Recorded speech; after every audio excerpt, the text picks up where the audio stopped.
کہاں آگے بڑھے گا. بالکل. تو دوسرا ان کی شخصیت جو ہے ان کا کردار ہے.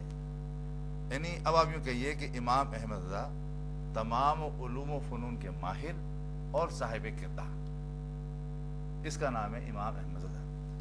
ہمارے سامنے جو آپ نوجوانی بات کر رہے ہیں، میں بھی اسی کو سامنے رکھتا ہوں کیونکہ میرا بھی ہر وقت انٹریکشن جو ہے طلبہ سے ہوتا ہے، اور 32 سال ہو گئے پڑھاتے ہوئے جامعہ کراچی میں. تو طلبہ کے سامنے چیز ہوتی ہے کردار. وہ ہم سے جو سیکھتا ہے، علم تو ہم انڈیل دیتے ہیں، ہم گئے بلیک بورڈ پہ دکھا دیا یہ ہے یہ ہے یہ دیکھ لیا، لیکن جو چیز انسپائر کرتی ہے اس کو، وہ میرا کردار کر سکتی ہے. بالکل ٹھیک. تو ان کے سامنے ہوتا ہے کردار. اور طالب علم کے سامنے استاد اگر با کردار نہ ہوگا تو وہ علم جو منتقل کر رہا ہے وہ بے معنی، وہ دل کی گہرائیوں تک نہیں پہنچا. بالکل ٹھیک. تو امام احمد رحمۃ اللہ علیہ ان علماء میں ہیں کہ جنہوں نے 24 گھنٹے، میں کہوں 24 گھنٹے انہوں نے شریعت کی پابندی کی. اور ان کی جن بیٹوں کا نام لیا جا رہا ہے، حضرت مصطفیٰ صاحب رحمۃ اللہ جن کا 1982 میں وصال ہوا، ان کے کردار کو اگر دیکھیں تو ان کا ایک عمل کسی نے آج تک نہیں پکڑا کہ سنت کے خلاف ہے. ایک عمل کوئی نہیں بتا سکتا. یہ صاحبزادے کا حال ہے. بات یہ ہے کہ پھر والد کا حال کیا ہوگا؟ وہ تو 1921 میں مثال فرما گیا نا. تو اس کے بعد 70 سال امام احمد کے کردار کو جو ریفلیکشن ملا وہ مولانا مصطفیٰ رضا صاحب رحمۃ اللہ سے ملا. اسی طریقے سے علوم کے اندر بھی ملا کہ اگر دیکھا جائے تو یہ جامعت جو ہے صرف علم کی، صرف علم تو پھر اگر میں صرف اتنا کہہ دوں شیطان کی بات بھی بہت علم ہے. اتنا علم ہے کہ وہ ایک کو دل میں وسوسے ڈال دیتا ہے، اتنا علم ہے اس کے پاس. ٹھیک ہے، بلکہ اس سے بڑا تو کوئی عالم ہی نہیں. ہم کہتے ہیں مانتے ہیں نا، لیکن یہاں عالم بعمل ہونے والی بات. ٹھیک ہے. تو ایسے علماء کی سب میں آپ شامل ہیں کہ جو عالم بعمل ہیں، اور اس دور میں بھی اور ہر دور میں ضرورت جو ہوتی ہے نا علماء کی نہیں، عالم بعمل کی. اچھا ایک بات اب ذرا سا یہاں پہ تھوڑا سا بات کو اور طویل کرتے ہیں. میں نے کسی سے پوچھا، بلکہ یوں کہیے کہ میری سماعت میں یہ بات آئی اور مجھے بڑی خوبصورت بات لگی. بات چونکہ اب آئی ہے تو اب بات کو ذرا اس اینگل سے لے جاتے ہیں کیونکہ پھر کنز الایمان کا بھی حوالہ ہے، وقت بھی کم ہے، مختصر چیزیں ہم ڈسکس کرتے ہوئے چلیں گے. ادائے کی بخشش کی بات ہے، دیگر معاملات ہیں. میں نے پوچھا، بات ہو رہی تھی اعلیٰ حضرت کے حوالے سے، تو انہوں نے ایک جملہ بڑا اچھا فرمایا. میں نے کہا بات یہ، میں ایک بزرگ کی بارگاہ میں بیٹھا تھا، میں نے ان سے پوچھا حضور یہ فرمائیے کہ اعلیٰ حضرت سید کیوں نہیں تھے؟ سید کیوں نہیں تھے؟ سوال ہے نا، آ سکتا ہے ذہن میں ایک بات آ سکتی ہے کہ بھئی اتنی فضیلت، اتنا مقام اور سرکار کی اتنی تعظیم اور سارا سلسلہ، یعنی سرکار کی تعظیم ہم نے سیکھی ان سے کہ سرکار کی تعظیم ہونی کیسے. اب جو بزرگ بیٹھے تھے تھوڑی دیر تک تو وہ سوچتے رہے، اس کے بعد مسکرائے. مسکرانے کے بعد فرمانے لگے کہ میاں بات یہ ہے کہ اعلیٰ حضرت مجھے لگتا ہے سید اس لیے نہیں تھے کہ اگر اعلیٰ حضرت سید ہوتے تو سیدوں کی تعظیم ہمیں کون بتلاتا. یعنی کیا خوبصورت بات، کیا خوبصورت بات ہے کہ وہ مطلب سیدوں کی تعظیم آپ نے سکھائی.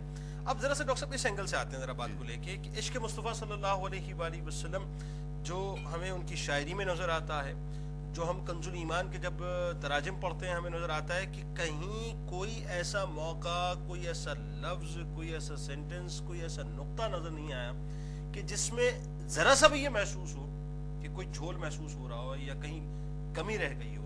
یہ کیا معاملہ ہے؟ میں 3 شخصیات کا نام لے رہا ہوں اور ان کی تحریر خود جا کے پڑھی جا سکتی ہے. ایک حکیم محمد سعید، ایک کوثر نیازی، ایک ڈاکٹر علامہ اقبال. ان تینوں افراد نے امام احمد رضا کی کتابوں بالخصوص فتاوی کا گہرا مطالعہ کیا. تینوں کے کمنٹس کا مجموعہ بتا رہا ہوں، ایگزیکٹلی میرے سامنے ہے نہیں چیز. ان کا خلاصہ یہ ہے کہ امام احمد رضا ایسے مفتی تھے کہ انہوں نے جو چیز لکھی ہے اتنی مطلب یہ کہ مدلل لکھی ہے کہ ان کو کبھی اس سے رجوع کرنے کی ضرورت ہی پیش نہیں آئی. یعنی ایک مرتبہ جو لکھ دیا.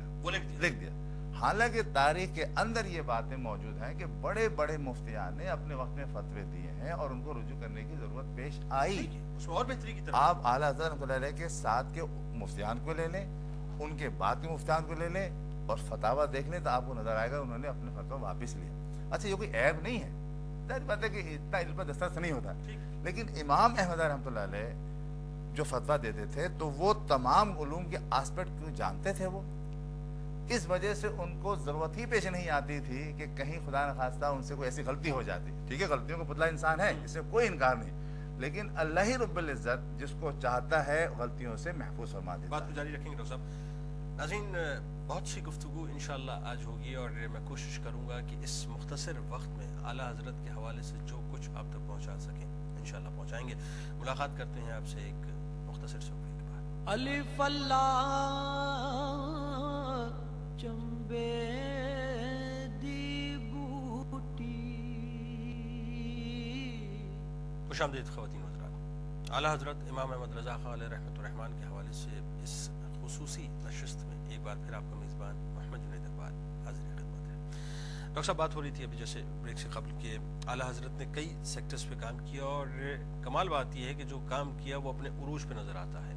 چاہے آپ کنز الایمان اٹھا لیں, چاہے آپ ہدایت بخشش اٹھا لیں, چاہے آپ فتاوی رضویہ کی بات کر لیں یا اس کے علاوہ دیگر علوم کی بات کر لیں, کیسے دیکھتے ہیں ان تمام باتوں کو؟ اصل میں اعلیٰ حضرت امام احمد رضا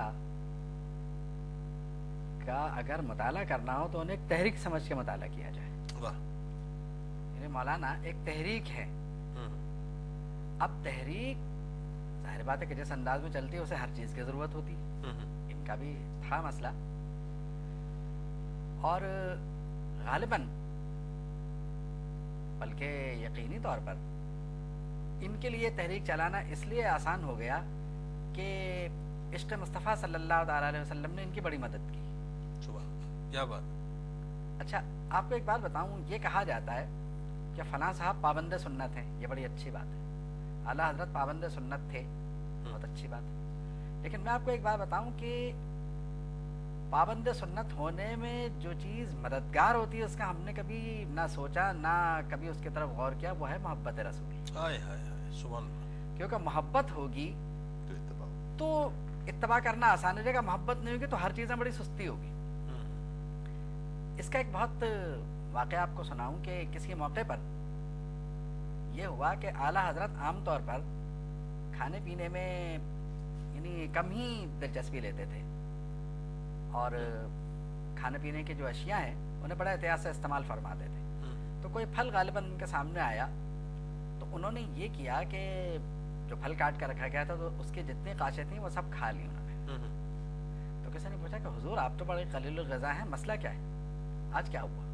کل نہیں, دیکھیے بات یہ ہے کہ میں نے جب پہلی قاش کھائی تو مجھے کڑوی لگی, تو میں نے ساری جو قاشیں تھیں وہ خود اس لیے کھا لیں کہ اگر کسی کو ان میں سے کچھ کڑوا لگے گا تو وہ تھوک دے گا, تو میں نہیں چاہتا کہ جس چیز کو نبی کریم صلی اللہ تعالیٰ علیہ وسلم نے کھایا ہو اس کی کوئی توہین کرے. یعنی یہ مزاج تھا, یہ مزاج تھا ان کا. یعنی سنت الحمدللہ اللہ تعالیٰ نے انہیں جو ہے وہ اس طرح کا پابند سنت کیا تھا کہ ہر ادا میں رچ بسنے کی کوشش کی انہوں نے. یعنی بنیادی طور پر یعنی دیکھیے ایک تو ہوتا ہے دعوی عشق اور ایک ہوتا ہے ثبوت عشق. ثبوت فراہم کرنا بہت مشکل ہوتا ہے. اب آپ دیکھیے کہ دنیا میں بہت سارے علماء دین ہیں لیکن اعلیٰ حضرت کا شمار جس پائے کے لوگوں میں ہوتا ہے ان کی بر صغیر زیادہ ملک شام میں قدر ہے. اچھا. اور ملک شام میں اس طرح سے قدر ہے ان کی کہ جو اس وقت کے وہاں کے شام کے ایک مفتی ہیں ان کی رائے میں انہوں نے جد الممتار کا مطالعہ کیا اور اس کتاب کو علامہ شامی کے حاشیے پہ چھپنے کا انہوں نے ذکر کیا کہ علامہ شامی کے حاشیے پہ چھپ رہی ہے وہ کتاب, اور علامہ شامی کی جو تفہیم ہے وہ انہوں نے جد الممتار کے ذریعے کرنے کی کوشش کی. تو شام والے بہت زیادہ دلچسپی لے رہے ہیں. اچھا ہوتا عام طور پر یہ ہے کہ صاحب ان کی کتابیں کم علم لوگوں کے ہاتھ میں, ان کی کتابیں کم علم لوگوں کے ہاتھ میں بھی ہیں اور ان کی کتابیں اہل علم کے ہاتھ میں بھی ہیں. مطلب اپنی تصانیف کے لحاظ سے اعلیٰ حضرت عوام و خواص دونوں میں مقبول ہیں. ٹھیک. اب مثال کے طور پر میں آپ سے عرض کروں کہ جس نے ان کی کوئی کتاب نہیں پڑھی وہ اگر رستے میں چلتے ہوئے صرف یہ آواز سن لے مصطفیٰ جان رحمت پہ لاکھوں سلام, ظاہر وہ سلام جو ہے وہ ہمیشہ رہتی دنیا تک اسی انداز وہیں رک جائے گا. اور اس سلام کو اگر میں اردو کا قصیدہ بردہ کہوں تو غلط نہیں ہے.